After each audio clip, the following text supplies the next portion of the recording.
जागर जनस्थान मीडिया, उत्तर महाराष्ट्रातील एक अग्रगण्य वृत्तवाहिनी, वृत्तपत्र आपल्या सेवेत. सांस्कृतिक, शैक्षणिक, सहकार, कृषी, कला, क्रीडा सर्वच क्षेत्रातील घटकांचा न्याय हक्कासाठी, जनजागृतीसाठी आम्ही घेऊन येत आहोत जागर जनस्थान ही आपल्या हक्काची वृत्तवाहिनी, वृत्तपत्र. Social media, print media, electronic media अशा सर्व माध्यमातून पोहोचवणार सर्वसामान्यांचा आवाज. उत्तर महाराष्ट्रातील जनतेच्या हक्काची एकमेव वृत्तवाहिनी जागर जनस्थान. जागर जनतेचा, जनतेसाठी सर्वसामान्यांच्या हक्काचा आवाज, जागर जनस्थान. नमस्कार, न्यूज बुलेटिन मध्ये मी नयना आपलं स्वागत करते. आपण घेतोय दिवसभरातील ठळक घडामोडींचा सविस्तर आढावा. आज तक न्यूज चॅनलचे अँकर रोहित सरदाना यांचं कोरोनामुळे निधन झालंय. पत्रकारिता क्षेत्रातील एक मोठं नाव काळाच्या पडद्याआड गेलंय. त्यांच्या जाण्यानं निर्माण झालेली पोकळी ही नक्कीच भरून न निघणारी आहे. रोहित सरदाना, पत्रकारिता क्षेत्रातील एक मोठं नाव. आज तक या न्यूज चॅनलचे स्टार न्यूज अँकर ही त्यांची मोठी आणि महत्त्वपूर्ण ओळख. पण आज रोहित सरदाना नावही कोरोनामुळे या जगात राहिलं नाही. त्यांना एक देशभक्त म्हणून देशात एक वेगळीच ओळख होती. त्यांची फॅन फॉलोइंगही त्यांच्या कामामुळे, व्यक्तिमत्वामुळे मोठ्या प्रमाणावर होती. आणि ते जरी आज या जगात नसले तरी त्यांचं कौतुकास्पद काम हे अनेकांच्या मनावर वर्षानुवर्ष अधिराज्य गाजवेल यात शंकाच नाही. जागर जनस्थानचे संचालक तसंच प्रियंका अजित चव्हाण यांनीही त्यांच्यासोबत काम केलं होतं. आज त्याच आठवणींना उजाळा देत त्यांनीही शोक व्यक्त केलाय. जागर जनस्थानच्या परिवाराकडून रोहित सरदाना यांना भावपूर्ण श्रद्धांजली.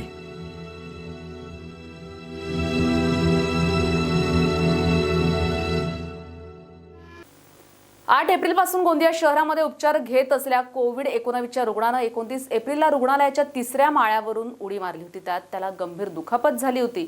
या रुग्णाचा उपचारादरम्यान दुर्दैवी मृत्यू झालाय.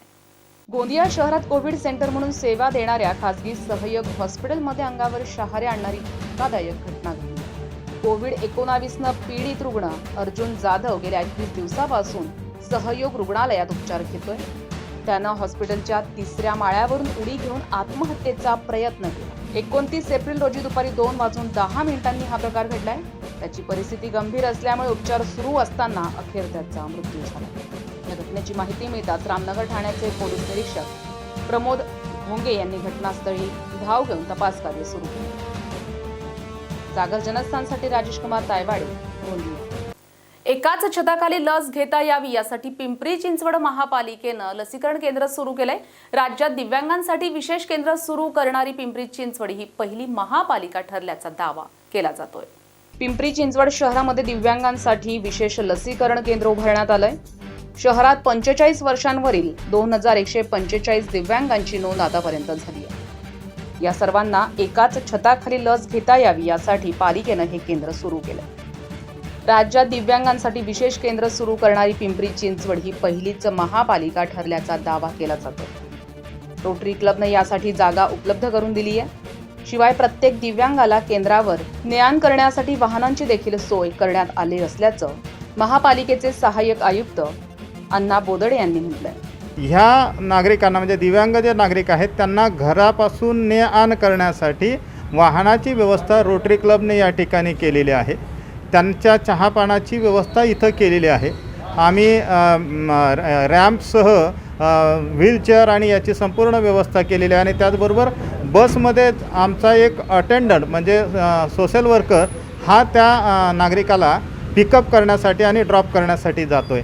अशा प्रकारची सुविधा निर्माण करून त्यांना अधिकाधिक सुसह्य वाटावं असा प्रयत्न आमचा आहे. याबद्दल दिव्यांग व्यक्तींनी काय म्हटलंय पाहूया.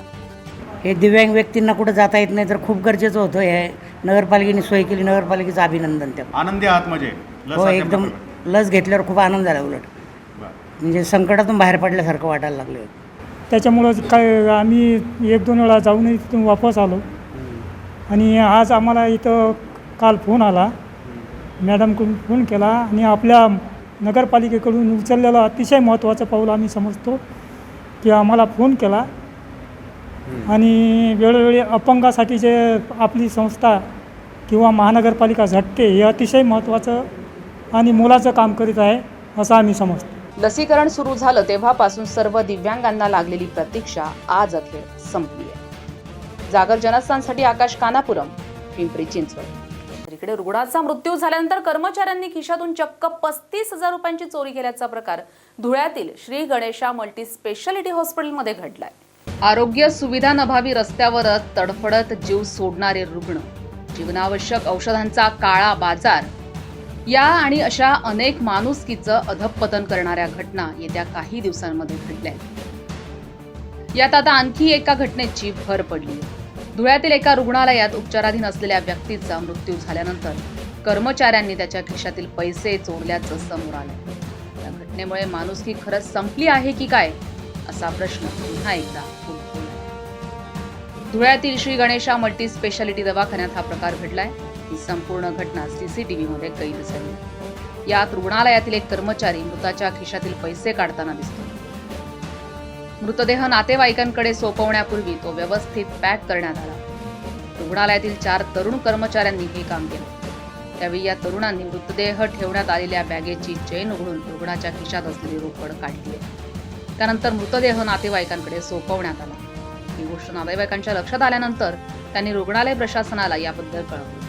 त्यांच्या दाव्यानुसार मृत रुग्णाच्या खिशातील 35,000 रुपये लंपास करण्यात आल्याचं मृताचे नातेवाईक म्हणतात. याबाबत Ganesha multi speciality hospital director doctor Jitendra Lahamge यांनी काय म्हटलं पाहूया. अशा वेळेला ॲज अ हॉस्पिटलचा मी डायरेक्टर म्हणून एक काम केलं. मी पोलिसांना इन्फॉर्म केलेलं आहे की असा प्रकार घडलेला आहे. त्याच वेळेला आम्हाला नातेवाईकांना जे काही फुटेज लागणार होते ते सुद्धा आम्ही त्यांना दिलेले आहेत. आमच्या बाजूने पेशंटच्या नातेवाईकांना जे काही सहकार्य करायचं होतं ते आम्ही केलेलं आहे. आता पुढचा निर्णय जे पोलीस प्रशासन घेईल त्यांचा जो काही त्यांची जी काही तपासणी होईल त्याच्यात त्यांना जे आउटकम येईल ते आम्हाला मान्य राहील. आणि हॉस्पिटल प्रशासनाकडनं आम्ही नातेवाईकांना पूर्ण मदत केलेली आहे. त्यांना फुटेज दिलेले आहेत. पोलिसांमध्ये जाऊन आम्ही स्वतःहून त्यांना सांगितलं की तुम्ही कंप्लेंट द्या जेणेकरून जे खरं आहे ते बाहेर येणार आहे. मुलांना आम्ही निलंबित केलेलं आहे सगळ्यांना. ते कोणी आता कामावर नाही आमच्याकडे. जोपर्यंत चौकशी होत म्हणजे कंप्लीट होत नाही किंवा जोपर्यंत काही सत्य बाहेर येत नाही तोपर्यंत हे लोक सगळे निलंबित राहतील. अधिक तपास या प्रकरणात सुरू असल्याचं सहाय्यक पोलीस निरीक्षक चंद्रकांत पाटील यांनी म्हटलंय. आणि काल दिनांक रोजी पेशंट मेल्यानंतर त्या पेशंटच्याकडे असलेले 35,000 रुपये तेथील वार्ड बॉय यांनी जे मैताचं प्रेत पॅक करत असताना ते काढून घेतले अशी आपल्याकडे काल तक्रार प्राप्त झाली आहे. सदर तक्रारीच्या अनुषंगाने आपण त्या तक्रारीची दखल घेऊन जे वार्ड बॉय होते यांना विचारपूस काय मी बोलवलेलं होतं. परंतु कोरोनाचा काळ असल्यामुळे आणि ते वार्ड बॉय हे त्या प्रेताच्या पूर्णतः संपर्कात असल्यामुळे आपण त्यांना पूर्ण चौकशी करू शकलेलो नाही आहेत. माहिताचे नातेवाईक आज पुन्हा येणार आहेत. ते वार्ड बॉय वगैरे यांना आपण आज बोलवलेलं आहे. पुढील चौकशी करीत आहोत. जागर जनस्थानसाठी नागिंद मोरे, धुळे. जळगाव स्थानिक गुन्हे शाखेच्या अधिकाऱ्यांनी जामनेर पोलिसांच्या मदतीनं IPLवर सट्टा खेळल्या जाणाऱ्या जुगार अड्ड्यावर धाड टाकत 63,330 रुपयांचा रोख मुद्देमाल हस्तगत केलाय. IPL सट्टा खेळल्या जाणाऱ्या जुगार अड्ड्यावर जळगाव स्थानिक गुन्हे शाखेच्या अधिकाऱ्यांनी जामनेर पोलिसांच्या मदतीनं धाड टाकत शहरातील श्रीकृष्ण नगर इथून 14 जणांना ताब्यात घेतलंय. IPL क्रिकेट मॅचवर सट्टा खेळला जात असल्याची गोपनीय माहिती मिळाल्यानंतर ही कारवाई करण्यात आली आहे. या कारवाईत 63,330 रुपये रोख, टीव्ही, संगणक, लॅपटॉप, मोबाईल आणि 8 दुचाकी वाहनं जप्त करण्यात आली आहे. जागर जनस्थानसाठी खेमचंद कुमावत, जळगाव. न्यूज बुलेटिनमध्ये वेळ झाली एका छोट्याशा ब्रेकची. कुठे जाऊ नका, पाहत रहा जागर जनस्थान.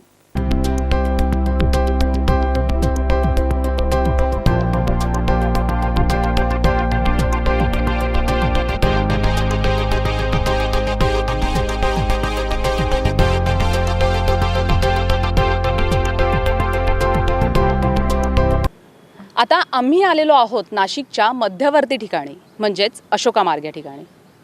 पण आम्ही अशोका मार्ग या ठिकाणी का आलो आहोत असा तुम्हाला प्रश्न नक्कीच पडला असेल.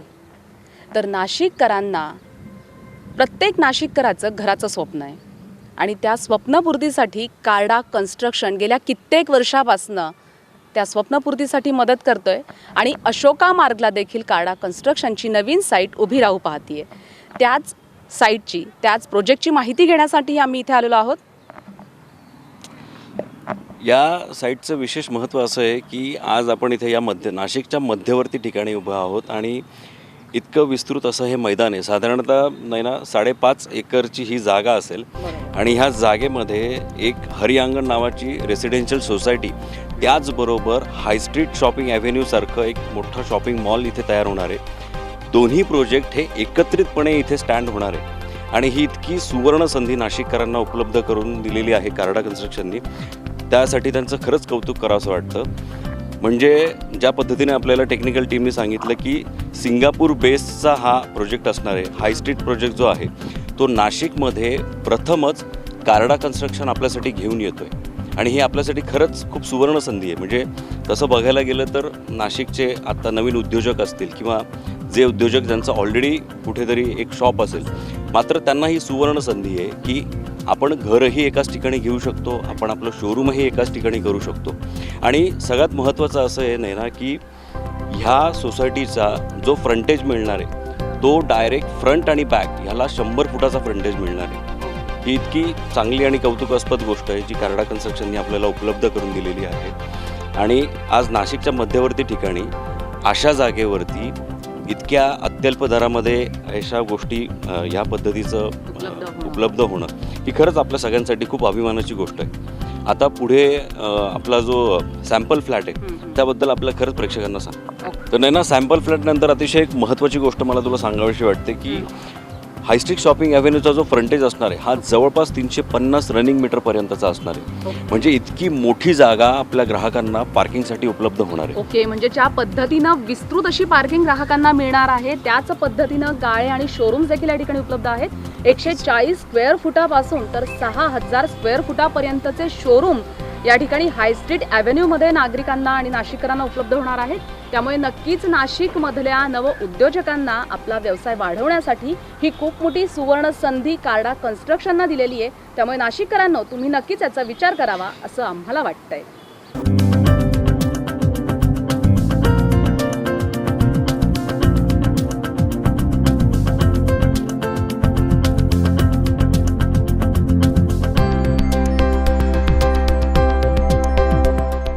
प्रत्येकाच्या मनात स्वप्नातलं एक घर असतं. निसर्गाच्या सानिध्यात मायेच्या ओलाव्यात ते सजलेलं असतं. आणि हीच वास्तू, ती वास्तू उभारण्यामागे काय विचार आहे, कुठली कल्पना आहे, ती आपण थेट जाणून घेऊया नरेश कार्डा यांच्याकडून. ह्या प्रोजेक्टचं अजून एक वैशिष्ट्य असं की रेसिडेन्शियल आणि कमर्शियल त्याची एंट्री एक्झिट टोटली सेपरेट केलं आहे. म्हणजे दोघांना डिस्टर्बन्स नको.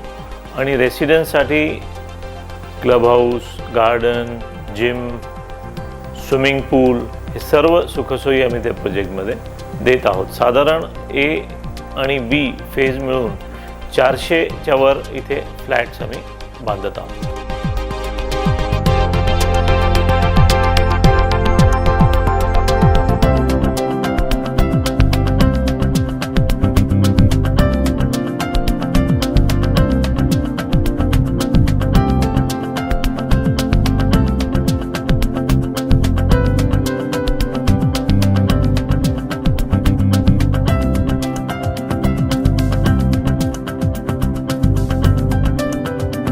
तर अशा पद्धतीने कमर्शियल बाजू आपण पाहिलेली आहे, पण रेसिडेन्शियल म्हणजे ज्या ठिकाणी नाशिककरांना राहायचं आहे, आपलं स्वप्नातलं घर बुक करायचं आहे, ती बाजू आपल्याला बघावी लागणार आहे. तर या ठिकाणी 3 फेज असणार आहे, A+B आणि C अशा 3 फेज असणार आहे. आणि या 3 फेज म्हणून जवळजवळ 400 फ्लॅट्स इथे उपलब्ध आहेत. बरोबर आहे ना. सी फेजमध्ये आता जर आपण बघितलं तर सी फेजचं काम सुरू झालं आहे आणि जवळपास इथे 120 फ्लॅट्सचं आता काम सुरू झालेलं आहे. त्यामुळे ही खरंच नाशिककरांसाठी सुवर्ण संधी असणार आहे की त्यांनी इथे लवकरात लवकर यावं आणि त्यांनी त्यांचा फ्लॅट बुक करावा.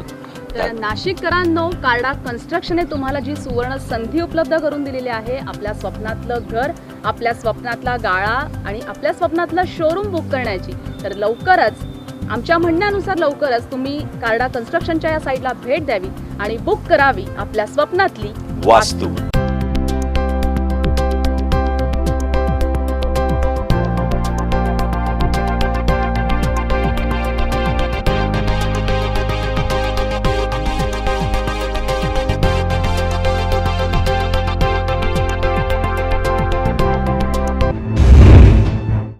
श्री स्वामी सर्व्हिसेस नाशिक या कंपनीसाठी B.Com किंवा M.Com डिप्लोमा धारक किंवा 2 वर्ष अनुभवी फायनान्स अकाउंटंट पाहिजे. HR करिता MBA आणि HR डिग्री धारक किंवा 2 वर्ष अनुभव. HR कंप्लायन्सेस एक्झिक्युटिव्ह त्वरित पाहिजे. वयाची अट नाही. संपर्क flat number 4 Ambika apartment, Holaram colony, साधू वासवानी रोड, मायको सर्कल जवळ, नाशिक. Phone number 0253 231 42 07. मोबाईल 721 86 56 000.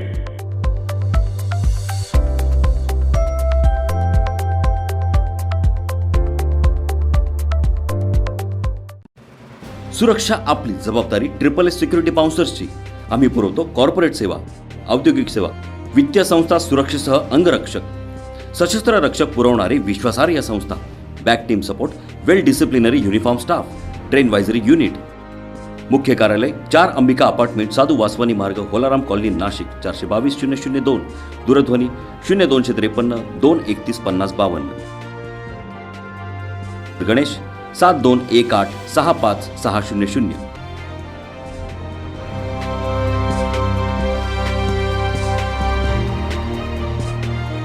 ब्रेकनंतर आपलं स्वागत आणि बातमी आहे कोरोनाच्या काळात दिलासा देणारी. देशासह परदेशामध्ये कोरोनानं थैमान घातलंय. खेड्यापाड्यासह सर्वच गावांमध्ये मोठ्या संख्येत नागरिक कोरोनानं बाधित होत आहेत, तर अनेकांचे मृत्यू देखील होत आहेत. कोरोनाचा हॉटस्पॉट झालेल्या नाशिकच्या निफाड तालुक्यातील एक गाव कोरोना मुक्त आहे आणि ते म्हणजे गोळेगाव. पाहूया नेमकी गावातील नागरिकांनी कोणती योजना केली आहे गाव कोरोना मुक्त ठेवण्यासाठी. कोरोनाची दुसरी लाट सुरू झाली आणि निफाड तालुका हा या लाटेत कोरोनाचा पुन्हा एकदा हॉटस्पॉट झाला. दररोज या तालुक्यात 300 ते 350 कोरोनाबाधित रुग्ण आढळत आहेत. कोरोनाबाधितांची एकूण संख्या 13,000हून अधिक, तर उपचार घेणारे 4,000 रुग्ण निफाडमध्ये. अशातच निफाड तालुक्यातील पूर्वेला असलेलं एकमेव गोळेगाव या गावातील नागरिकांनी कोरोना विषाणूचा शिरकाव गावात अजूनही होऊ दिलेला नाही. गोळेगावात सुरुवातीपासून म्हणजे पहिल्या लाटेपासून तर आतापर्यंत शिस्तीचं आणि स्वच्छतेचं पालन केल्यामुळे इथला एकही नागरिक कोरोनानं संक्रमित झालेला नाही. या गावात कोरोनाचा शिरकाव होईल अशी बेशिस्त वागणूक कुणीही केलेली नाही. त्यामुळेच हे शक्य झालंय. आम्ही आमच्या गोळेगावच्या मध्ये कोरोनाला अजून शिरकाव करून दिलेला नाही. आम्ही शासनाने दिलेले पूर्ण नियम पाळतो. बाहेरून आलेल्या माणसाची विचारपूस केल्याशिवाय त्याला गावात आम्ही येऊ देत नाही. आणि आम्ही भविष्याचं नियोजन म्हणून 7 हेक्टर आमच्या गावच्या जमिनीवर 15 बिघे आंब्याचं वृक्ष लागवड केलेली आहे आणि आज वर्षाचे झाडं झालेले आहे. आम्ही भविष्याचा पण विचार करून पुढचं पण आम्ही भविष्याचं नियोजन केलेलं आहे. आजपर्यंत कुणीही गेलं नाही. सगळी काटेकोर जबाबदारी आमच्या गावानं पाळली म्हणून आजपर्यंत आमच्या गावात एकही रुग्ण नाही. आणि सगळे लोक अज्ञात असून कुणी ज्येष्ठ माणूस असेल, गावाचा कोणी जबाबदार माणूस असेल, त्यांनी काही नियम दिले ते काटेकोर पालन करतो. जागर जनस्थानसाठी आसिफ पठाण, निफाड. मंडईत येत आहेत मग अर्ध्या तासात घर गाठा, अन्यथा 500 रुपयांचा दंड भरावा लागणार. पिंपरी चिंचवड पोलिसांकडून या कारवाईला सुरुवात झाली आहे. लॉकडाऊन सुरू असताना नागरिक भाजी मार्केटमध्ये गर्दी करताय, यावर अंकुश आणण्यासाठी पोलीस आयुक्त कृष्ण प्रकाशांनी ग्राहकांना वेळेचं निर्बंध घातलंय. यासाठी मंडईच्या प्रवेशद्वारावर पोलीस तैनात केले. ते ग्राहकांना टोकन देत आहेत, त्यानंतर वेळ नमूद करून दिली आहे. भाजी घेणाऱ्या ग्राहकाला अर्ध्या तासापेक्षा उशीर झाल्यास दंडात्मक कारवाई केली जाते. महाराष्ट्र पोलीस कायदा कलम 43 मधील शक्तींचा वापर करून भाजी मार्केटमध्ये प्रवेशाचे अधिकार हे नियंत्रित केलेले आहेत. याला अनुसरून आम्ही भाजी मार्केटमध्ये येणाऱ्या प्रत्येक नागरिकाला एक टोकन देत आहोत, ज्यावर वेळ नमूद केलेली आहे आणि त्याला अर्ध्या तासाची वेळ मर्यादा ही खरेदीसाठी घालून देत आहोत. या वेळ मर्यादेचे उल्लंघन करणाऱ्या नागरिकांवर दंडात्मक कारवाईसुद्धा आम्ही करत आहोत. 500 रुपये दंड आकारत आहोत. पण आत्तापर्यंत कोणत्याही नागरिकावर दंड आकारण्याची वेळ पोलिसांवर आलेली नाही आहे. यावरून सर्व नागरिक हे स्वयंस्फूर्तीनं या मर्यादेचं पालन करत आहेत. जागर जनस्थानसाठी आकाश कानापुरम, पिंपरी चिंचवड. लोणीमध्ये 450 बेडचं प्रवरा कोविड सेंटरचं उद्घाटन करण्यात आलंय. त्यामुळे ज्यांना बेड मिळत नाहीये अशा कोरोना बाधित रुग्णांना मोठा दिलासा मिळालाय.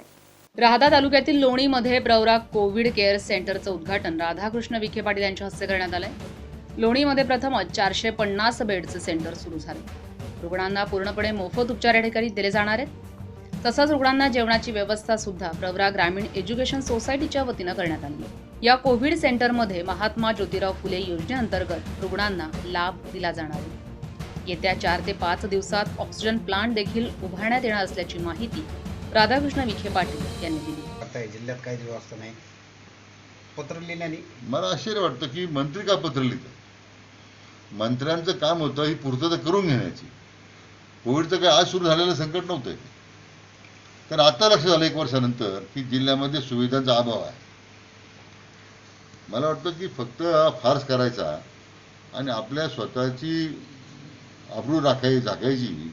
मला वाटतं की स्वतःचं अपयश झाकण्याचं माझं मत आहे, स्पष्ट मत आहे की त्यांनी आता अशा पद्धतीचं पत्र सुरू केलं. त्यातून त्यांनी ही गोष्ट चांगलीच आहे की महाराष्ट्राने निर्णय केलेला आहे, पण या राज्यामध्ये आम्ही घोषणाच फक्त करतो. आता लॉकडाऊनची पूर्वी घोषणा केली. लॉकडाऊनमध्ये घोषणा करताना काही सवलती देण्याच्या बाबतीमध्ये राज्य सरकारने सांगितलं होतं. किती अंमलबजावणी झाली? 0. आता परत दुसरा लॉकडाऊन तुम्ही करण्याची घोषणा करतायत. अजून लोकांच्या उपासमारी लोकांकडे सुरू आहे. धान्याचा पुरवठा व्यवस्थित होत नाही, अन्नधान्य लोकांना मिळत नाही. माझी एवढीच अपेक्षा आहे सरकारकडून आणि माननीय मुख्यमंत्र्यांकडून की किमान आपण ज्यावेळी ज्या घोषणा करतो त्याची प्रभावी अंमलबजावणी खाली प्रशासन करतं की नाही, किंवा त्याच्या खात्याचे मंत्री करतात की नाही. जागर जनस्थानसाठी लखन गव्हाणे, राहता. 1 मे पासून 18 ते 44 वयोगटाचं व्हॅक्सिनेशन सुरू होणार असल्याचं शासनानं डिक्लेअर केलं असलं तरी शासनाच्या गाईडलाईन्स अजून आलेल्या नाहीयेत. त्यामुळे जेव्हा शासनाच्या गाईडलाईन्स येतील तेव्हा त्यांचं व्हॅक्सिनेशन केलं जाईल असं नवापूर उपजिल्हा रुग्णालयाच्या अधीक्षकांनी सांगितलंय. 16 फेब्रुवारी ते 30 मे पर्यंत नवापूर शहरामध्ये 2263 व्हॅक्सिन दिल्या गेल्या. त्यात 975 हेल्थ वर्कर्स, 576 फ्रंटलाईन वर्कर आणि 575 ज्येष्ठ नागरिकांना व्हॅक्सिनेशन करण्यात आलं. जवळजवळ 60 ते 75% व्हॅक्सिनेशन नवापूर शहरामध्ये झालेलं आहे. 1 मे पासून 18 ते 44 वयोगटाचे व्हॅक्सिनेशन सुरू होणार असं शासनानं डिक्लेअर केलंय, पण तशा अजून शासनाच्या गाईडलाईन्स आलेल्या नाहीयेत. नागरिकांनी त्यांचं रजिस्ट्रेशन केलं असलं तरी त्यांची गैरसोय होऊ नये म्हणून जेव्हा शासनाच्या गाईडलाईन्स येतील तेव्हा त्यांचं व्हॅक्सिनेशन केलं जाईल. तोपर्यंत नवापूर सरकारी दवाखान्यामध्ये गर्दी करू नये. जशा गाईडलाईन्स येतील तसं तुम्हाला कळवलं जाईल असं नवापूर उपजिल्हा रुग्णालयाच्या वैद्यकीय अधीक्षक डॉक्टर कीर्तिलता वसावे यांनी म्हटलंय. टोटल असं एवढं सगळं व्हॅक्सिनेशन झालेलं आहे. त्या जवळजवळ म्हणजे आपण 60 ते 75% पर्यंत व्हॅक्सिनेशन झालेलं आहे. आणि आता जे 1 मे पासून 18 ते 44 वयोगटाचं जे व्हॅक्सिनेशन होणार होतं, जे शासनाने डिक्लेअर केलेलं आहे, पण तशा अजून शासनाच्या गाईडलाईन आलेल्या नाही आहे. जरी नागरिकांनी त्यांचं रजिस्ट्रेशन केलेलं असेल तर त्यांची जी गैरसोय होऊ नये म्हणून जेव्हा आमच्या शासनाच्या गाईडलाईन येतील तेव्हा त्यांचं व्हॅक्सिनेशन करण्यात येईल. जागर जनस्थानसाठी सागर पाटील, नवापूर. आजतक न्यूज चॅनलचे अँकर रोहित सरदाना यांचं कोरोनामुळे निधन झालंय. पत्रकारिता क्षेत्रातील एक मोठं नाव काळाच्या पडद्याआड गेलंय. त्यांच्या जाण्यानं निर्माण झालेली पोकळी ही नक्कीच भरून न निघणारी आहे. रोहित सरदाना पत्रकारिता क्षेत्रातील एक मोठं नाव. आज तक या न्यूज चॅनलचे स्टार न्यूज अँकर ही त्यांची मोठी आणि महत्त्वपूर्ण ओळख. पण आज रोहित सरदाना नावही कोरोनामुळे या जगात राहिलं नाही. त्यांना एक देशभक्त म्हणून देशात एक वेगळीच ओळख होती. त्यांची फॅन फॉलोइंगही त्यांच्या कामामुळे, व्यक्तिमत्वामुळे मोठ्या प्रमाणावर होती. आणि ते जरी आज या जगात नसले तरी त्यांचं कौतुकास्पद काम हे अनेकांच्या मनावर वर्षानुवर्ष अधिराज्य गाजवेल यात शंकाच नाही. जागर जनस्थानचे संचालक तसंच प्रियंका अजित चव्हाण यांनीही त्यांच्यासोबत काम केलं होतं. आज त्याच आठवणींना उजाळा देत त्यांनीही शोक व्यक्त केलाय. जागर जनस्थानच्या परिवाराकडून रोहित सरदाना यांना भावपूर्ण श्रद्धांजली.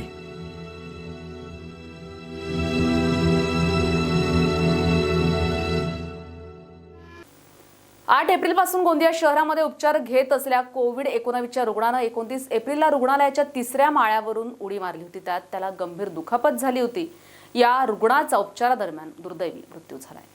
गोंदिया शहरात कोविड सेंटर म्हणून सेवा देणाऱ्या खासगी सहयोग हॉस्पिटलमध्ये अंगावर शहारे आणणारी धक्कादायक घटना घडली. कोविड-19 पीडित रुग्ण अर्जुन जाधव गेल्या 21 दिवसापासून सहयोग रुग्णालयात उपचार घेतोय. त्यानं हॉस्पिटलच्या 3ऱ्या माळ्यावरून उडी घेऊन आत्महत्येचा प्रयत्न केला. 29 एप्रिल रोजी दुपारी 2:10 हा प्रकार घडलाय. त्याची परिस्थिती गंभीर असल्यामुळे उपचार सुरू असताना अखेर त्याचा मृत्यू झाला. या घटनेची माहिती मिळताच रामनगर ठाण्याचे पोलीस निरीक्षक प्रमोद भोंगे यांनी घटनास्थळी धाव घेऊन तपास कार्य सुरू केले. जागर जनस्थानसाठी राजेश कुमार तायवाडे, गोंदिया. एकाच छताखाली लस घेता यावी यासाठी पिंपरी चिंचवड महापालिकेनं लसीकरण केंद्र सुरू केलंय. राज्यात दिव्यांगांसाठी विशेष केंद्र सुरू करणारी पिंपरी चिंचवड ही पहिली महापालिका ठरल्याचा दावा केला जातोय. पिंपरी चिंचवड शहरामध्ये दिव्यांगांसाठी विशेष लसीकरण केंद्र उभारण्यात आलंय. शहरात 45 वर्षांवरील 2145 दिव्यांगांची नोंद आतापर्यंत झाली आहे. या सर्वांना एकाच छताखाली लस घेता यावी यासाठी पालिकेनं हे केंद्र सुरू केलंय. राज्यात दिव्यांगांसाठी विशेष केंद्र सुरू करणारी पिंपरी चिंचवड ही पहिलीच महापालिका ठरल्याचा दावा केला जातो. रोटरी क्लबने यासाठी जागा उपलब्ध करून दिली आहे. शिवाय प्रत्येक दिव्यांगाला केंद्रावर ने-आण करण्यासाठी वाहनांची देखील सोय करण्यात आली असल्याचं महापालिकेचे सहाय्यक आयुक्त अण्णा बोदडे यांनी म्हटलंय. ह्या नागरिकांना म्हणजे दिव्यांग जे नागरिक आहेत त्यांना घरापासून ने-आण करण्यासाठी वाहनाची व्यवस्था रोटरी क्लबने या ठिकाणी केलेली आहे. त्यांच्या चहापानाची व्यवस्था इथं केलेली आहे. आम्ही रॅम्पसह व्हीलचेअर आणि याची संपूर्ण व्यवस्था केलेली आहे. आणि त्याचबरोबर बसमध्ये आमचा एक अटेंडंट म्हणजे सोशल वर्कर हा त्या नागरिकाला पिकअप करण्यासाठी आणि ड्रॉप करण्यासाठी जातो आहे. अशा प्रकारची सुविधा निर्माण करून त्यांना अधिकाधिक सुसह्य वाटावं असा प्रयत्न आमचा आहे. याबद्दल दिव्यांग व्यक्तींनी काय म्हटलंय पाहूया. हे दिव्यांग व्यक्तींना कुठं जाता येत नाही तर खूप गरजेचं होतं. हे नगरपालिकेने सोय केली, नगरपालिकेचं अभिनंदन. त्या आनंदी आहात म्हणजे हो, एकदम लस घेतल्यावर खूप आनंद झाला. उलट म्हणजे संकटातून बाहेर पडल्यासारखं वाटायला लागलं. त्याच्यामुळं काय आम्ही 1-2 वेळा जाऊन तिथून वापस आलो. आणि आज आम्हाला इथं काल फोन आला, मॅडमकडून फोन केला आणि आपल्या नगरपालिकेकडून उचललेलं अतिशय महत्त्वाचं पाऊल आम्ही समजतो की आम्हाला फोन केला. आणि वेळोवेळी अपंगासाठी जे आपली संस्था किंवा महानगरपालिका झटते हे अतिशय महत्त्वाचं आणि मोलाचं काम करीत आहे असं आम्ही समजतो. लसीकरण सुरू झालं तेव्हापासून सर्व दिव्यांगांना लागलेली प्रतीक्षा आज अखेर संपली आहे. जागर जनस्थानसाठी आकाश कानापुरम, पिंपरी चिंचवड. इकडे रुग्णाचा मृत्यू झाल्यानंतर कर्मचाऱ्यांनी खिशातून चक्क 35,000 रुपयांची चोरी केल्याचा प्रकार धुळ्यातील श्री गणेशा मल्टी स्पेशालिटी हॉस्पिटलमध्ये घडलाय. आरोग्य सुविधांअभावी रस्त्यावरच तडफडत जीव सोडणारे रुग्ण, जीवनावश्यक औषधांचा काळा बाजार या आणि अशा अनेक माणुसकीचं अधःपतन करणाऱ्या घटना येत्या काही दिवसांमध्ये घडल्या. यात आता आणखी एका घटनेची भर पडली. धुळ्यातील एका रुग्णालयात उपचाराधीन असलेल्या व्यक्तीचा मृत्यू झाल्यानंतर कर्मचाऱ्यांनी त्याच्या खिशातील पैसे चोरल्याचं समोर आलं. या घटनेमुळे माणुसकी खरंच संपली आहे की काय असा प्रश्न पुन्हा एकदा उद्भवला. धुळ्यातील श्री गणेशा मल्टी स्पेशालिटी दवाखान्यात हा प्रकार घडलाय. ही संपूर्ण घटना CCTVमध्ये कैद झाली. यात रुग्णालयातील एक कर्मचारी मृताच्या खिशातील पैसे काढताना दिसतो. मृतदेह नातेवाईकांकडे सोपवण्यापूर्वी तो व्यवस्थित पॅक करण्यात आला. रुग्णालयातील 4 तरुण कर्मचाऱ्यांनी हे काम केलं. त्यावेळी या तरुणांनी मृतदेह ठेवण्यात आलेल्या बॅगेची चेन उघडून रुग्णाच्या खिशात असलेली रोकड काढली. त्यानंतर मृतदेह नातेवाईकांकडे सोपवण्यात आला. ही गोष्ट नातेवाईकांच्या लक्षात आल्यानंतर त्यांनी रुग्णालय प्रशासनाला याबद्दल कळवले. त्यांच्या दाव्यानुसार मृत रुग्णाच्या खिशातील 35,000 रुपये लंपास करण्यात आल्याचं मृताचे नातेवाईक म्हणतात. याबाबत Ganesha multi speciality hospital director doctor Jitendra Lahamge यांनी काय म्हटलं पाहूया. अशा वेळेला ॲज अ हॉस्पिटलचा मी डायरेक्टर म्हणून एक काम केलं. मी पोलिसांना इन्फॉर्म केलेलं आहे की असा प्रकार घडलेला आहे. त्याच वेळेला आम्हाला नातेवाईकांना जे काही फुटेज लागणार होते ते सुद्धा आम्ही त्यांना दिलेले आहेत. आमच्या बाजूने पेशंटच्या नातेवाईकांना जे काही सहकार्य करायचं होतं ते आम्ही केलेलं आहे. आता पुढचा निर्णय जे पोलीस प्रशासन घेईल त्यांचा जो काही त्यांची जी काही तपासणी होईल त्याच्यात त्यांना जे आउटकम येईल ते आम्हाला मान्य राहील. आणि हॉस्पिटल प्रशासनाकडनं आम्ही नातेवाईकांना पूर्ण मदत केलेली आहे. त्यांना फुटेज दिलेले आहेत. पोलिसांमध्ये जाऊन आम्ही स्वतःहून त्यांना सांगितलं की तुम्ही कंप्लेंट द्या जेणेकरून जे खरं आहे ते बाहेर येणार आहे. मुलांना आम्ही निलंबित केलेलं आहे सगळ्यांना. तर ते कोणी आता कामावर नाही आमच्याकडे.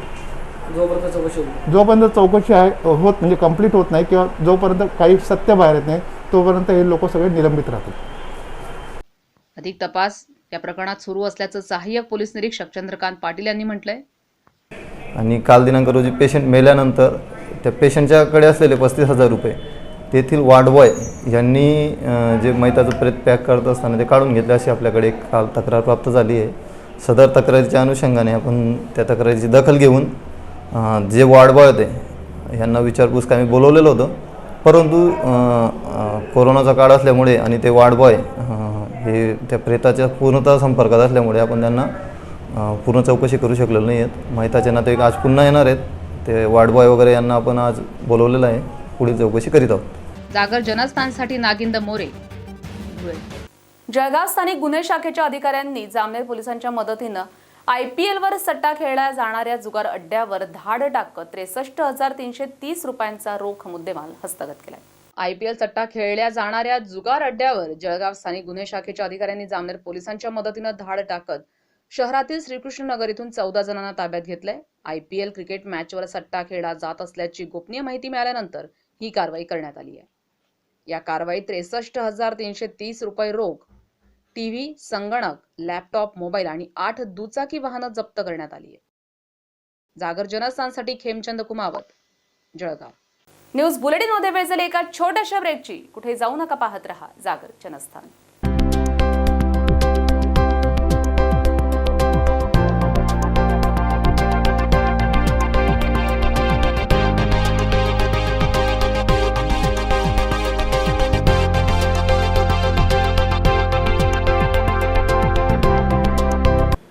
आता आम्ही आलेलो आहोत नाशिकच्या मध्यवर्ती ठिकाणी, म्हणजेच अशोका मार्ग या ठिकाणी.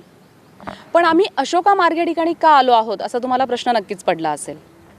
तर नाशिककरांना, प्रत्येक नाशिककराचं घराचं स्वप्न आहे आणि त्या स्वप्नपूर्तीसाठी कार्डा कन्स्ट्रक्शन गेल्या कित्येक वर्षापासनं त्या स्वप्नपूर्तीसाठी मदत करतोय आणि अशोका मार्गला देखील कार्डा कन्स्ट्रक्शनची नवीन साईट उभी राहू पाहतीये.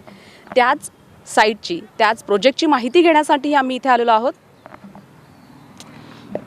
या साईटचं विशेष महत्त्व असं आहे की आज आपण इथे या नाशिकच्या मध्यवर्ती ठिकाणी उभं आहोत आणि इतकं विस्तृत असं हे मैदान आहे. साधारणतः नाही ना 5.5 एकरची ही जागा असेल आणि ह्या जागेमध्ये एक हरियांगण नावाची रेसिडेन्शियल सोसायटी, त्याचबरोबर हायस्ट्रीट शॉपिंग ॲव्हेन्यूसारखं एक मोठं शॉपिंग मॉल इथे तयार होणार आहे.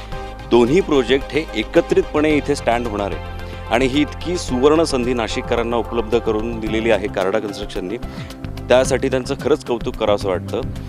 म्हणजे ज्या पद्धतीने आपल्याला टेक्निकल टीमने सांगितलं की सिंगापूर बेसचा हा प्रोजेक्ट असणार आहे, हाय स्ट्रीट प्रोजेक्ट जो आहे तो नाशिकमध्ये प्रथमच कार्डा कन्स्ट्रक्शन आपल्यासाठी घेऊन येतो आहे आणि ही आपल्यासाठी खरंच खूप सुवर्ण संधी आहे. म्हणजे तसं बघायला गेलं तर नाशिकचे आत्ता नवीन उद्योजक असतील किंवा जे उद्योजक ज्यांचं ऑलरेडी कुठेतरी एक शॉप असेल, मात्र त्यांना ही सुवर्ण संधी आहे की आपण घरही एकाच ठिकाणी घेऊ शकतो, आपण आपलं शोरूमही एकाच ठिकाणी करू शकतो. आणि सगळ्यात महत्त्वाचं असं आहे नाही ना की ह्या सोसायटीचा जो फ्रंटेज मिळणार आहे तो डायरेक्ट फ्रंट आणि बॅक ह्याला 100 फुटाचा फ्रंटेज मिळणार आहे. ही इतकी चांगली आणि कौतुकास्पद गोष्ट आहे जी कार्डा कन्स्ट्रक्शनने आपल्याला उपलब्ध करून दिलेली आहे. आणि आज नाशिकच्या मध्यवर्ती ठिकाणी अशा जागेवरती इतक्या अत्यल्प दरामध्ये अशा गोष्टी ह्या पद्धतीचं उपलब्ध होणं ही खरंच आपल्या सगळ्यांसाठी खूप अभिमानाची गोष्ट आहे. आता पुढे आपला जो सॅम्पल फ्लॅट आहे त्याबद्दल आपल्या खरंच प्रेक्षकांना सांग. तर नाही ना, सॅम्पल फ्लॅटनंतर अतिशय एक महत्त्वाची गोष्ट मला तुला सांगावीशी वाटते की हायस्ट्रीट शॉपिंग ॲव्हेन्यूचा जो फ्रंटेज असणार आहे हा जवळपास 350 रनिंग मीटरपर्यंतचा असणार आहे. म्हणजे इतकी मोठी जागा आपल्या ग्राहकांना पार्किंगसाठी उपलब्ध होणार आहे. ओके, म्हणजे ज्या पद्धतीनं विस्तृत अशी पार्किंग ग्राहकांना मिळणार आहे त्याच पद्धतीनं गाळे आणि शोरूम देखील या ठिकाणी उपलब्ध आहेत. 140 स्क्वेअर फुटापासून तर 6000 स्क्वेअर फुटापर्यंतचे शोरूम या ठिकाणी हायस्ट्रीट ॲव्हेन्यूमध्ये नागरिकांना आणि नाशिककरांना उपलब्ध होणार आहेत. त्यामुळे नक्कीच नाशिकमधल्या नव उद्योजकांना आपला व्यवसाय वाढवण्यासाठी ही खूप मोठी सुवर्ण संधी कार्डा कन्स्ट्रक्शननं दिलेली आहे. त्यामुळे नाशिककरांनो, तुम्ही नक्कीच याचा विचार करावा असं आम्हाला वाटतंय.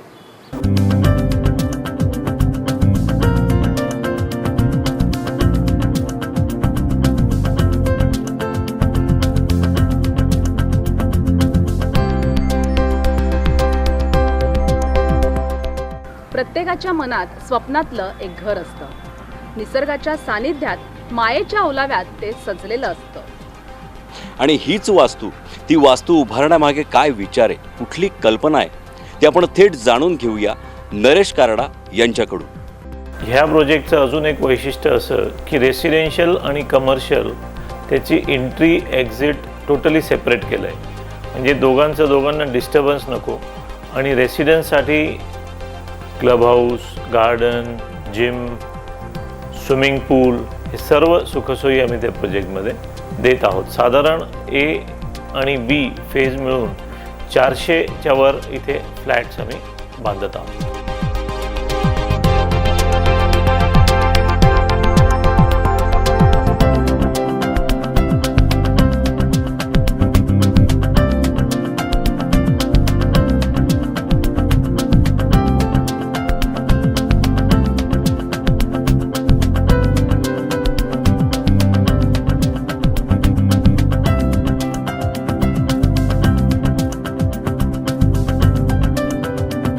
अशा पद्धतीने कमर्शियल बाजू आपण पाहिलेली आहे, पण रेसिडेन्शियल म्हणजे ज्या ठिकाणी नाशिककरांना राहायचं आहे, आपलं स्वप्नातलं घर बुक करायचं आहे, ती बाजू आपल्याला बघावी लागणार आहे.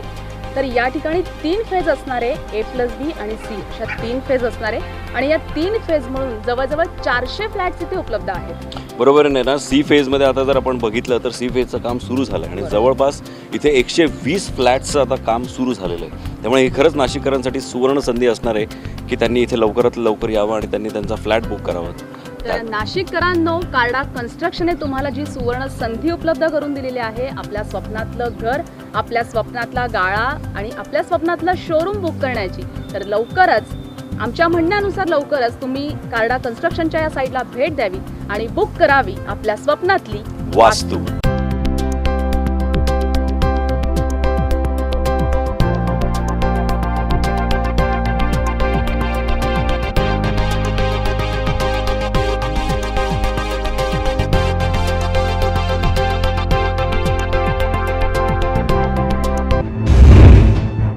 श्री स्वामी सर्व्हिसेस नाशिक या कंपनीसाठी B.Com किंवा M.Com डिप्लोमा धारक किंवा 2 वर्ष अनुभवी फायनान्स अकाउंटंट पाहिजे.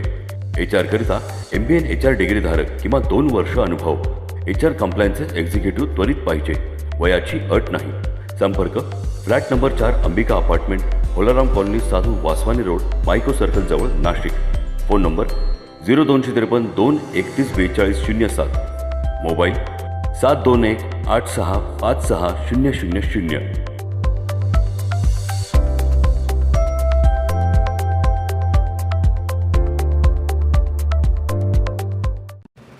सुरक्षा आपली जबाबदारी. SSS सिक्युरिटी बाउन्सर्सची. आम्ही पुरवतो कॉर्पोरेट सेवा, औद्योगिक सेवा, वित्तीय संस्था सुरक्षेसह अंगरक्षक, सशस्त्र रक्षक पुरवणारी विश्वासार्ह संस्था, back team support, well disciplinary uniform staff, train advisory unit. मुख्य कार्यालय 4 अंबिका अपार्टमेंट, साधू वासवानी मार्ग, होलाराम कॉलनी, नाशिक. 422 002. दूरध्वनी 0253 231 5052. गणेश 7218 65 600.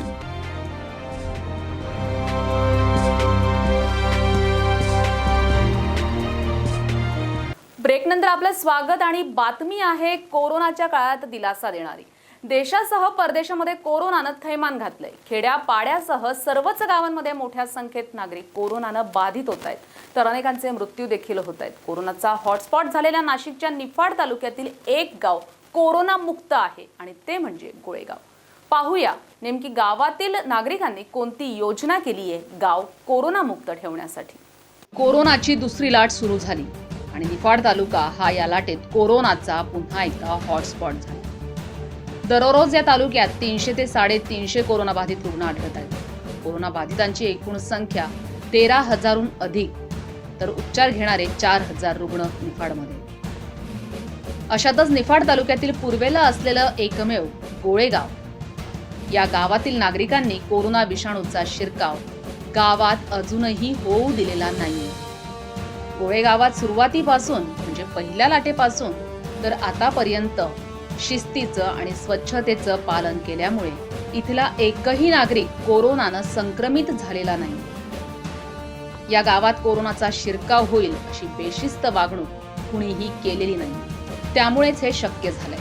परंतु आम्ही आमच्या गोळेगावच्या मध्ये कोरोनाला अजून शिरकाव करून दिलेला नाही. आम्ही शासनाने दिलेले पूर्ण नियम पाळतो.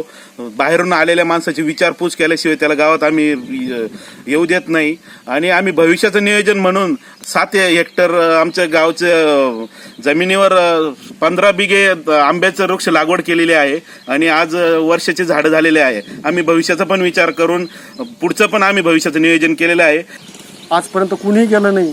सगळी काटेकोर जबाबदारी आमच्या गावानं पाळली म्हणून आजपर्यंत आमच्या गावात एकही रुग्ण नाही. आणि सगळे लोक अज्ञात असून कुणी ज्येष्ठ माणूस असेल, गावाचा कोणी जबाबदार माणूस असेल, त्यांनी काही नियम दिले ते काटेकोर पालन करतो. जागर जनस्थानसाठी आसिफ पठाण, निफाड. मंडईत येत आहेत मग अर्ध्या तासात घर गाठा, अन्यथा 500 रुपयांचा दंड भरावा लागणार. पिंपरी चिंचवड पोलिसांकडून या कारवाईला सुरुवात झाली आहे. लॉकडाऊन सुरू असताना नागरिक भाजी मार्केटमध्ये गर्दी करताय, यावर अंकुश आणण्यासाठी पोलीस आयुक्त कृष्ण प्रकाशांनी ग्राहकांना वेळेचं निर्बंध घातलंय. यासाठी मंडईच्या प्रवेशद्वारावर पोलीस तैनात केले. ते ग्राहकांना टोकन देत आहेत, त्यानंतर वेळ नमूद करून दिली आहे. भाजी घेणाऱ्या ग्राहकाला अर्ध्या तासापेक्षा उशीर झाल्यास दंडात्मक कारवाई केली जाते. महाराष्ट्र पोलीस कायदा कलम 43 मधील शक्तींचा वापर करून भाजी मार्केटमध्ये प्रवेशाचे अधिकार हे नियंत्रित केलेले आहेत. याला अनुसरून आम्ही भाजी मार्केटमध्ये येणाऱ्या प्रत्येक नागरिकाला एक टोकन देत आहोत, ज्यावर वेळ नमूद केलेली आहे आणि त्याला अर्ध्या तासाची वेळ मर्यादा ही खरेदीसाठी घालून देत आहोत. या वेळ मर्यादेचे उल्लंघन करणाऱ्या नागरिकांवर दंडात्मक कारवाईसुद्धा आम्ही करत आहोत. 500 रुपये दंड आकारत आहोत. पण आत्तापर्यंत कोणत्याही नागरिकावर दंड आकारण्याची वेळ पोलिसांवर आलेली नाही आहे. यावरून सर्व नागरिक हे स्वयंस्फूर्तीनं या मर्यादेचं पालन करत आहेत. जागर जनस्थानसाठी आकाश कानापुरम, पिंपरी चिंचवड. लोणीमध्ये 450 बेडचं प्रवरा कोविड सेंटरचं उद्घाटन करण्यात आलंय. त्यामुळे ज्यांना बेड मिळत नाहीये अशा कोरोना बाधित रुग्णांना मोठा दिलासा मिळालाय. राहता तालुक्यातील लोणीमध्ये प्रवरा कोविड केअर सेंटरचं उद्घाटन राधाकृष्ण विखे पाटील यांच्या हस्ते करण्यात आलंय. लोणीमध्ये प्रथमच 450 बेडचं सेंटर सुरू झालं. रुग्णांना पूर्णपणे मोफत उपचार या ठिकाणी दिले जाणार आहेत. तसंच रुग्णांना जेवणाची व्यवस्था सुद्धा प्रवरा ग्रामीण एज्युकेशन सोसायटीच्या वतीनं करण्यात आली. या कोविड सेंटरमध्ये महात्मा ज्योतिराव फुले योजनेअंतर्गत रुग्णांना लाभ दिला जाणार आहे. येत्या 4 ते 5 दिवसात ऑक्सिजन प्लांट देखील उभारण्यात येणार असल्याची माहिती राधाकृष्ण विखे पाटील यांनी दिली. जिल्ह्यात काही व्यवस्था नाही. पत्र लिहिल्याने मला आश्चर्य वाटतं की मंत्री का पत्र लिहितात. मंत्र्यांचं काम होतं ही पूर्तता करून घेण्याची. कोविडचं काय आज सुरू झालेलं संकट नव्हतं. तर आता लक्षात आलं 1 वर्षानंतर की जिल्ह्यामध्ये सुविधांचा अभाव आहे. मला वाटतं की फक्त फार्स करायचा आणि आपल्या स्वतःची आबरू झाकायची. मला वाटतं की स्वतःचं अपयश झाकण्याचं माझं मत आहे, स्पष्ट मत आहे की त्यांनी आता अशा पद्धतीचं पत्र सुरू केलं. त्यातून त्यांनी ही गोष्ट चांगलीच आहे की महाराष्ट्रानं निर्णय केलेला आहे. पण या राज्यामध्ये आपण घोषणा फक्त करतो. आता लॉकडाऊनची पूर्वी घोषणा केली. लॉकडाऊनमध्ये घोषणा करताना काही सवलती देण्याच्या बाबतीमध्ये राज्य सरकारने सांगितलं होतं. किती अंमलबजावणी झाली? 0.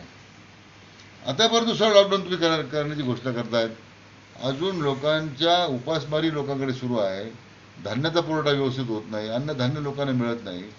माझी एवढीच अपेक्षा आहे सरकारकडून आणि माननीय मुख्यमंत्र्यांकडून की किमान आपण ज्यावेळी ज्या घोषणा करतो त्याची प्रभावी अंमलबजावणी खाली प्रशासन करतं की नाही किंवा त्याच्या खात्याचे मंत्री करतात की नाही. जागर जनस्थानसाठी लखन गव्हाणे, राहता. 1 मे पासून 18 ते 44 वयोगटाचं व्हॅक्सिनेशन सुरू होणार असल्याचं शासनानं डिक्लेअर केलं असलं तरी शासनाच्या गाईडलाईन्स अजून आलेल्या नाहीयेत. त्यामुळे जेव्हा शासनाच्या गाईडलाईन्स येतील तेव्हा त्यांचं व्हॅक्सिनेशन केलं जाईल असं नवापूर उपजिल्हा रुग्णालयाच्या अधीक्षकांनी सांगितलंय. 16 फेब्रुवारी ते 30 मे पर्यंत नवापूर शहरामध्ये 2263 व्हॅक्सिन दिल्या गेल्या. त्यात 975 हेल्थ वर्कर्स, 576 फ्रंटलाईन वर्कर आणि 575 ज्येष्ठ नागरिकांना व्हॅक्सिनेशन करण्यात आलं.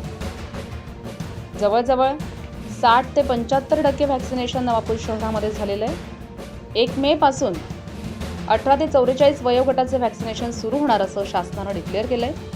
पण तशा अजून शासनाच्या गाईडलाईन्स आलेल्या नाहीयेत. नागरिकांनी त्यांचं रजिस्ट्रेशन केलं असलं तरी त्यांची गैरसोय होऊ नये म्हणून जेव्हा शासनाच्या गाईडलाईन्स येतील तेव्हा त्यांचं व्हॅक्सिनेशन केलं जाईल. तोपर्यंत नवापूर सरकारी दवाखान्यामध्ये गर्दी करू नये. जशा गाईडलाईन्स येतील तसं तुम्हाला कळवलं जाईल, असं नवापूर उपजिल्हा रुग्णालयाच्या वैद्यकीय अधीक्षक डॉक्टर कीर्तिलता वसावे यांनी म्हटलंय. असं एवढं सगळं वॅक्सिनेशन झालेलं आहे.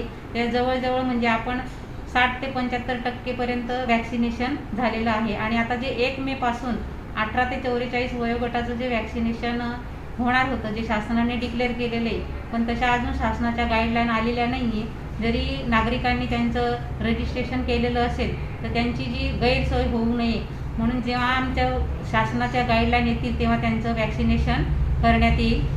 जागर जनस्थानसाठी सागर पाटील, नवापूर. आणि या बातमीसोबतच न्यूज बुलेटिनमध्ये वेळ झाली ते थांबण्याची. मात्र आपण कुठेही जाऊ नका, पाहत रहा जागर जनस्थान, सामान्यांच्या हक्काचं विचारपीठ. पुन्हा एकदा आपणा सर्वांना सांगणे, कोरोना विषाणूचा प्रादुर्भाव दिवसागणिक वाढत चाललाय. रुग्णसंख्या देखील झपाट्यानं वाढतीये. त्यामुळे घराबाहेर पडू नका. सोशल डिस्टन्सिंगच्या नियमांचं पालन करा. मास्कचा वापर टाळू नका. स्वतःबरोबर इतरांची काळजी घ्या आणि सुरक्षित राहा.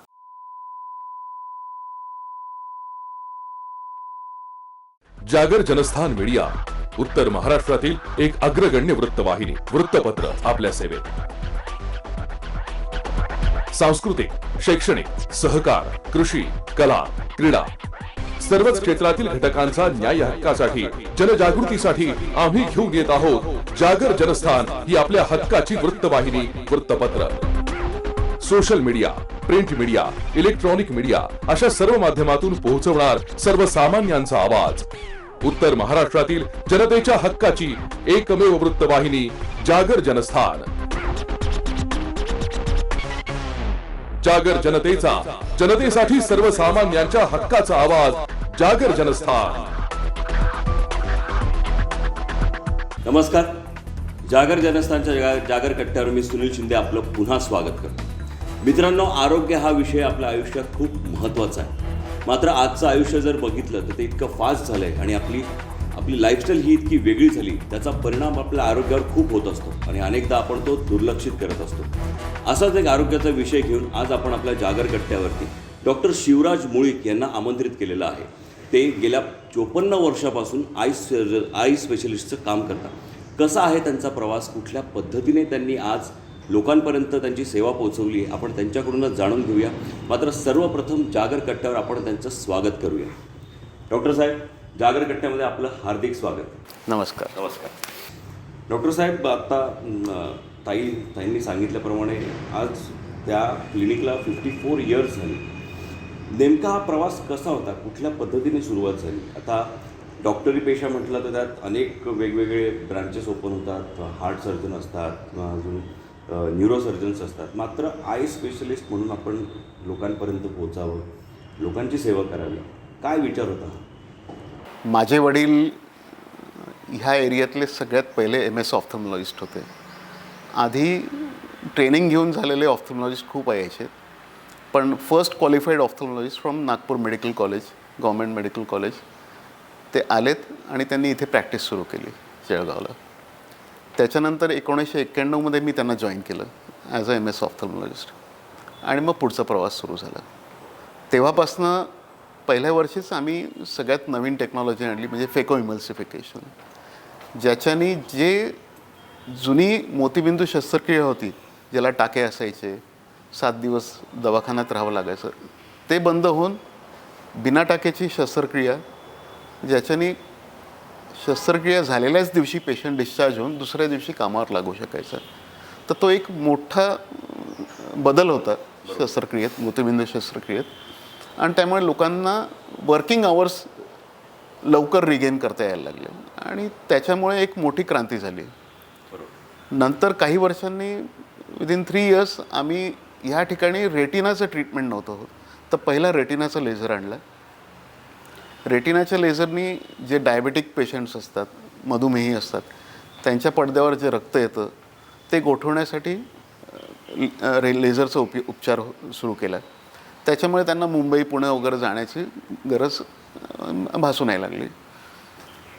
त्याच्यानंतर आम्ही बरेच काही असे पाथ ब्रेकिंग टेक्नॉलॉजीज आणल्या आणि नंतर शेवटी आम्ही डोळ्याचा चष्म्याचा नंबर कमी करण्याची टेक्नॉलॉजी जळगावात घेऊन आलो, ज्याला लॅसिक लेझर उपचार म्हणतात.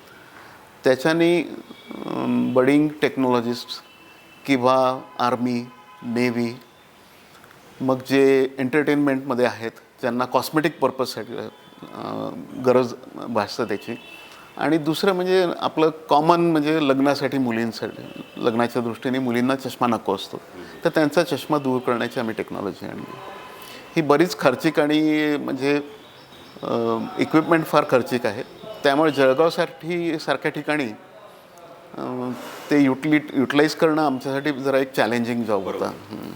कारण तेवढं क्लायंटल आणि तेवढं पेईंग हे नसतं क्लायंटल, पण तरीही आम्ही कमीत कमी खर्चात ती टेक्नॉलॉजी उपलब्ध करून दिली आणि लोकांना त्याचा फायदा झाला. त्याच अनुषंगाने मोतीबिंदूसाठी नवीन नवीन आणखीन उपचार येत गेले, नवीन मशीन्स येत गेले. तर दरवर्षी आम्ही काही ना काहीतरी नवीन रुग्णांना देतच आहोत. डॉक्टर, असं म्हणतात की जळगावमध्ये फॉर आईज जी एक लेटेस्ट टेक्नॉलॉजी असते ती आधी आपल्या क्लिनिकमध्ये येते. नेमका काय विचार असतो त्यामागे, किंवा आज ती आपल्याकडे आल्यानंतर किती मोठ्या प्रमाणात बदल झालेला आहे जळगावकरांसाठी आपल्या माध्यमातून? आधी ह्या प्रत्येक उपचारासाठी त्यांना मुंबई किंवा पुणे गाठावं लागायचं, किंवा चेन्नई किंवा अहमदाबाद गाठावं लागायचं, पण ती आता त्यांना गरज नाही आहे. त्यामुळे तसं पेईंग पेशंट कुठेही जाऊ शकतो, पण सामान्य जनमानसाला त्याचा जो ॲडव्हान्टेज मिळतो कुठे न जाता इथले इथे, आणि तेही कमी खर्चात, तो एक मोठा चेंज झाला. लोकांना तीच फॅसिलिटी जळगावात राहूनच मिळायला लागली. डॉक्टर साहेब, मोतीबिंदू आज आपण बघतो खूप वेगवेगळ्या माध्यमातून आज आपल्याकडे पेशंट्स येत असतील. काय नेमकी त्याची सुरुवात असते, किंवा तो होऊ नये किंवा त्याच्यापासून थोडंसं लांब असावं म्हणून कुठल्या पद्धतीची काळजी घेतली पाहिजे? सगळ्यात पहिला कन्सेप्ट म्हणजे मोतीबिंदू हा आजार नाहीच आहे. तो प्रत्येकाला होतोच, काही ना काही प्रमाणात केव्हा ना केव्हा होतो. आता जुने लोक सांगतात माझ्या आजोबांना मोतीबिंदू नव्हताच, कधीही झालं नाही, आणि ते गेले तोपर्यंत त्यांचं ऑपरेशन झालं नाही. याला एक थोडंसं वेगळ्या याच्याने पाहिलं पाहिजे. तेव्हा व्हिज्युअल डिमांड्स कमी होत्या, मोबाईल नव्हते, टी व्ही नव्हते, ट्रॅफिक एवढं फास्ट नव्हतं, आणि रिटायरमेंट लवकर घ्यायचं. तर त्यामुळे ते लोक ॲडॅप्ट करून घ्यायचे, आणि बहुतांशी लोक शेवटपर्यंत ऑपरेशन करतसुद्धा नव्हते. पण आता हे जे आयुष्य आहे आजकालचं, इतकं धकाधकीचं आणि फास्ट लाईफ आहे, तर थोडासाही मोतीबिंदू आला तर तुमच्या कामावर परिणाम पडतो. तर आता तसं नाही. आता तुम्हाला जेव्हा थोडीशीही दृष्टी कमी झाली तर लगेच उपचाराची गरज भासते. त्यामुळे काळ बदलला आहे, गरजा बदलल्या आहेत, तर ते लवकरात लवकर करावं लागतं. आणि दुसरं म्हणजे दुसरे आजार जसं मधुमेह आहे, याची वाढ झाली. मधुमेही आता कॉमनली सापडतात. आधी मला दिवसातनं एक मधुमेही दिसायचं, आता almost all are diabetics other than who is not diabetic. म्हणजे फार प्रमाण जास्त. त्यामुळे आणि परत इंडस्ट्रियल इंजुरीज म्हणा, इक्विपमेंट्स, मेकनाइज्ड हे सगळे सोल्युशन्स, त्याच्यामुळे इंजुरीज वाढल्या, मोतीबिंदूचं प्रमाण वाढलं. त्यामुळे आता उपचाराची गरज जास्त भासायला लागली सगळ्यांना. डॉक्टर साहेब, आता डॉक्टर म्हटल्यानंतर त्यांचं घड्याळ थोडंसं फार 24 तासाच्याही पुढे असतं, मात्र तरीही आपलं रुटीन कुठल्या पद्धतीचं असतं आणि आपण आपल्या आरोग्याची काळजी कशी घेतात त्या रुटीनमध्ये? ते केल्याने होतं. असं काही घड्याळाचे गुलाम राहून म्हणून म्हणजे व्हायलाच पाहिजे असं काही गरज नाही. माझा दिवस सकाळी 5 वाजता सुरू होतो आणि संध्याकाळी 7 वाजता 7 ते 7:30ला मी संपवतो, आणि नंतर मी माझं जिम इन्स्ट्रक्टर किंवा काय असेल ते मी हेल्थकडे लक्ष देतो रोज. त्यामुळे प्लॅन्ड लाईफ असतं, आणि हे ऑफ्थल्मॉलॉजिस्टसाठीच शक्य आहे. ऑर्थोपेडिक सर्जन किंवा गायनेकोलॉजिस्टला शक्य नाही. पेशंट केव्हाही येतो, पण सुदैवाने आम्हाला तेवढं लिबर्टी आहे की आम्ही केव्हाही आमचं काम टर्मिनेट करू शकतो 7-7:30च्या सुमारास. त्यामुळे आमचं अगदी रेग्युलर वर्कआउट, हे हेल्थ वगैरेकडे सगळं लक्ष असतं. डॉक्टर साहेब, आज डोळ्यांचे विकार खूप मोठ्या प्रमाणात वाढत आहे, आणि त्याचं बजेट पण खूप वेगळ्या पद्धतीचं आज पेशंटसमोर असतं. मात्र त्यांना थोडंसं स्वस्त दरामध्ये काही शस्त्रक्रिया उपलब्ध करून द्याव्या, किंवा त्यांना त्या पद्धतीने मार्गदर्शन करावं, अशा काही योजना आपल्या डोक्यात आहे का त्यांच्यासाठी? नाही, आम्ही प्रत्येक इकॉनॉमिक लेवलला केटर करतो, आणि त्याच्यात चॉईसेस आहे. आता काही जसं लेन्सेसमध्ये साधे लेन्सेस असतात, इंडियन लेन्सेस, त्याच्या अगदी रिजनेबल कॉस्ट असते, आणि कोणत्याही चॅरिटेबल इन्स्टिट्यूशनमध्ये किंवा गव्हर्मेंट हॉस्पिटलमध्ये जेवढी कॉस्ट असते तेवढीच कॉस्ट प्रायव्हेटमध्ये असते. पण काही प्रॉडक्ट्स असे असतात की जसे जे इंटरनॅशनल ब्रँड्स असतात, त्याला जर ऑप्ट केलं की ॲडव्हान्स्ड आयोल टेक्नॉलॉजी असते, जसं मल्टीफोकल म्हणतात, ज्याच्यात चष्मा लावायची गरजच नाही राहत, ते प्रोप्रायटरी प्रॉडक्ट्स असतात. त्यांच्या कॉस्ट तशा असतात आणि त्याला तुम्हाला ते बेअर करावं लागतं, कारण तो प्रॉडक्ट इंडियात तयारच होत नाही. तर ती जी काही इम्पोर्ट कॉस्ट असते तिच्यावरच त्या सर्जरीचं कॉस्ट बेस्ड असते. पण असं काही नाही की पुअर लोकांसाठी तोच लेन्स यूज करावा लागेल ह्या कॉस्टचा किंवा कमी कॉस्टचा, असं काही नाही. We have all options open. Doctor साहेब, आज मोबाईलचा वापर खूप मोठ्या प्रमाणात वाढलेला आहे आणि त्याचा अपाय आपल्या डोळ्यावरती खूप मोठ्या प्रमाणात होतो. कुठल्या पद्धतीचे पेशंट्स आपल्याकडे येतात आणि त्यांचा आपण नेमकी समस्या कुठल्या पद्धतीने सोडवतात? आता सगळ्यात याला जोड दिली पाहिजे या प्रश्नाला तर करोनाच्या पार्श्वभूमीवर. कारण मार्च महिन्यापासनं जसं करोनाचं सावट आपल्या सुरू झालं, सगळं देशावर आलं, कोणीच हा विचार केला नव्हता की जो मोबाईल आपण नाही म्हणतो वापरायला मुलांना वगैरे, तो त्याला आपल्याला द्यावा लागेल आणि तो दिवसभर तो मोबाईल वापरेल आणि त्याचा क्लास मोबाईलवर होईल. आणि मार्च ते ऑक्टोबर, नोव्हेंबर, डिसेंबर आम्ही आता असा फ्लो पाहतो आहे की जनरल मुलांना सगळ्या class school going, even kindergarten, सगळ्या लेवलला आणि वरचे प्रोफेशनल्स आहेत, सगळ्यांचा ऑनलाईन स्क्रीन टाईम हा खूप वाढलेला आहे आणि त्याचा फारच वाईट याचं इफेक्ट मुलांच्या आणि यंग मुलांच्या डोळ्यावर येतो आहे. डोळे कोरडे पडणे, कारण आपण एकटक पाहतो या मीडिया आणि एकटक म्हणजे आधी टी व्ही होता, नंतर मोबाईल आला आणि कॉम्प्युटर होतं, पण आता हे सगळं काही इतकं वाढलं आहे आणि ऑफिशियल यूज सुरू झालं त्याचं आणि त्याच्यापासून तुम्हाला दूर राहता येत नाही. क्लासेस करावेच लागतात, एक्झाम्स द्यावेच लागतात. म्हणजे तुम्हाला सगळ्यात ज्वलंत उदाहरण सांगतो. एक पेशंट आली माझ्याकडे, ती 5 मिनटात मला दाखवता मी येते 5 मिनटात आली आणि बाहेर गेली. 2 तास यायला तयार नाही आहात. तर म्हटलं पेशंट करते काय 2 तास बाहेर बसून? नंतर मला काही काम नव्हतं, म्हटलं मी जातो. नाही म्हणजे तिची एक्झाम ऑनलाईन आत्ता सुरू झाली म्हणून ती बाहेर गेली, एक्झाम देऊन परत तपासायला आत इथे. म्हणजे इतकं त्याचा आपल्या रुटीन लाईफवर त्याचा इम्पॅक्ट आला. तर लोकांच्या या यूजमुळे डोळे कोरडे पडणे, धुसर दिसणे, नंबर वाढणे, हे सगळ्या इफेक्ट्स आम्ही एकदम रॅम्पंटली पाहतो आहोत. पण मग आता अशा अवस्थेमध्ये त्यांना त्या मोबाईलपासून थोडंसं अवे ठेवणं किंवा त्यांचा वापर जरी तेवढा मोठ्या प्रमाणात आहे, त्या स्टेटसमध्ये डोळ्याची काळजी घेणं, नेमकं कुठल्या पद्धतीचं मार्गदर्शन आपण आज आमच्या प्रेक्षकांना? याला एकच उपाय आहे. ऑनलाईन म्हणजे माझा जिम क्लाससुद्धा ऑनलाईन होतो. मी व्हिडिओवर मला तो ट्रेनर सांगतो, कारण मला त्या ट्रेनरला घरात घ्यायचं नाही आहे. बरोबर.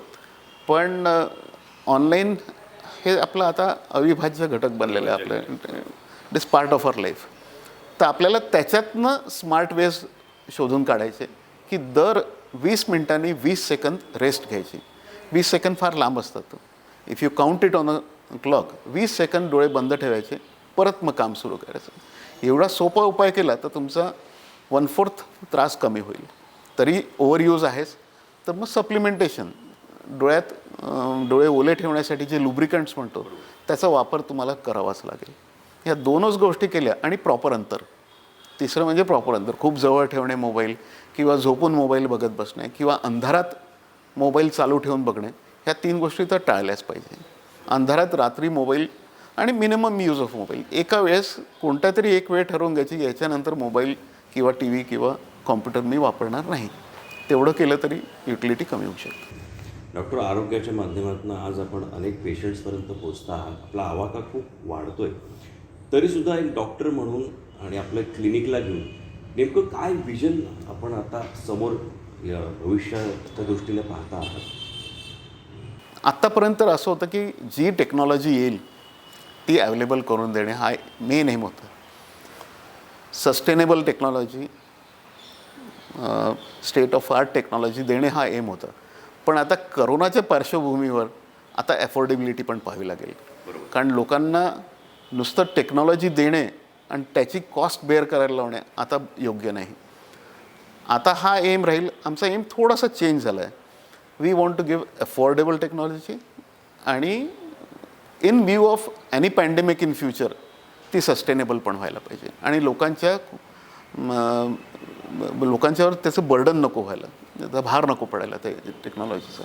हा मेन एम राहील. डॉक्टर साहेब, अगदी अल्पशा वेळेमध्ये आपण आज आम्हाला खूप वेगवेगळ्या माध्यमातून डोळ्याची काळजी कशी घ्यायची किंवा एकंदरीत ह्या पद्धतीचा जो व्यवसाय आहे तो कुठल्या पद्धतीने आपण करता आहात, नेमका आपला ॲप्रोच कसा आहे तो सांगितला. मला एक शेवटचा प्रश्न विचारायचा आहे की आज आपण ह्या पद्धतीने लोकांची सेवा करता आहात, या सक्सेसपर्यंत पोहोचलेला आहात, नवीन टेक्नॉलॉजी आपण अडॅप्ट करता आणि ती लवकरात लवकर आपल्या पेशंट्सपर्यंत कशी जाईल ह्याचा आपला प्रयत्न असतो.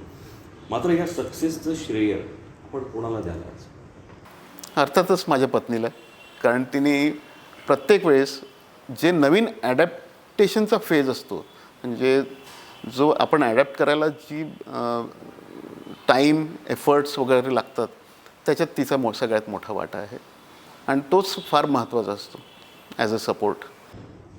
अजून एक महत्त्वाचा प्रश्न, आपला हा डॉक्टरी पेशा सोडून नेमक्या इतर आपले छंद काय, कुठल्या गोष्टीमध्ये आपण जास्त रमता? त्याच्यावर एक वेगळाच इंटरव्ह्यू होईल, पण automobiles, photography, especially video photography, आणि माझ्याकडे प्रोफेशनल एडिटिंग सोल्युशन्स आहेत which I use not for general photography, पण आमचे सर्जिकल व्हिडिओज एडिट करायला, but at a professional level. आणि एस्पेशली आत्तापर्यंत नॉर्मल डेफिनेशन तर सगळीकडेच व्हायचं मेडिकल रेकॉर्डिंग, आता हाय डेफिनेशन रेकॉर्डिंग सुरू झालं मेडिकल फील्डमध्ये सुद्धा, त्याच्यात माझा मेन इंटरेस्ट आहे. वा डॉक्टर, अल्पशा वेळेमध्ये आपण खूप महत्त्वाची अशी माहिती दिली, आमच्या प्रेक्षकांपर्यंत पोहोचवली. ही माहिती खरंच आमच्या प्रेक्षकांना खूप उपयुक्त ठरणार आहे. आज आपण आपला इतका अमूल्य वेळ काढून जागरकट्ट्याला आपला वेळ दिला त्याबद्दल खरंच आपले खूप खूप खूप मनापासून धन्यवाद. ईश्वर आपल्याला आणि आपल्या इतर पेशंट्सला खूप चांगलं आरोग्य देऊ आणि त्यांची बरकत देऊ, हीच आज आमच्या जागर जनस्थान परिवाराकडून आपल्यासाठी सदिच्छा. धन्यवाद. तर मित्रांनो, हे होते डॉक्टर मुळीक. जळगावमध्ये लेटेस्ट टेक्नॉलॉजी आणून पेशंट्सला लवकरात लवकर कसं रिकवर करता येईल हा त्यांचा प्रयत्न नेहमीच असतो. असेच वेगवेगळे मान्यवर आम्ही जागर जनस्थानच्या जागर कट्ट्यावर आमंत्रित करत राहू. आपण पाहत राहा जागर जनस्थान, जागर कट्टा. धन्यवाद.